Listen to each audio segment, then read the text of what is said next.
Back to news.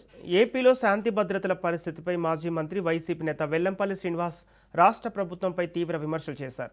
రాష్ట్రంలో law and order పూర్తిగా గాడి తప్పిందని ఆరోపించిన ఆయన మహిళపై జరిగిన దాడి ఘటనకు హోంమంత్రి నైతిక బాధ్యత వహించి రాజీనామా చేయాలని డిమాండ్ చేశారు. ఉప ముఖ్యమంత్రి పవన్ కళ్యాణ్ వైఖరిపై కూడా విమర్శలు గుప్పించారు.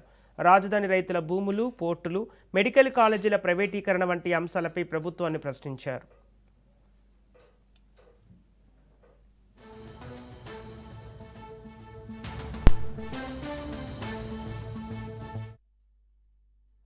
మంత్రిగా ఉండి ఈ రాష్ట్రానికి నిన్న గుంటూరులో జరిగిన ఘటన ఏంటండి? గతంలో ఎప్పుడైనా అటువంటి ఘటనలు చూసామా?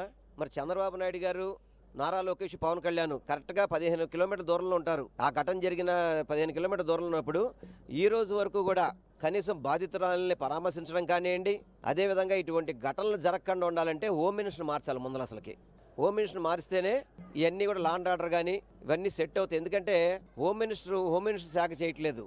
వైఎస్ఆర్సీపీ పార్టీ నాయకులను కానీ జగన్మోహన్ రెడ్డి గారిని తిట్టడానికి మాత్రం హోమ్ మినిస్టర్గా పనిచేస్తున్నారు తప్ప ఆమె ఎక్కడ కూడా శాంతి భద్రతలు కానీ అదేవిధంగా పోలీస్ శాఖ మీద కానీ ఎక్కడ కూడా రివ్యూలు చేయడం కానీ అటువంటిది ఏం చేయదు. కేవలం వైఎస్ఆర్ కాంగ్రెస్ పార్టీ నాయకులను తిట్టడం, జగన్మోహన్ రెడ్డి గారు తిట్టడానికి మాత్రం వెంటనే వచ్చేస్తుందమ్మ మైకుల దగ్గరికి. ఇంత పెద్ద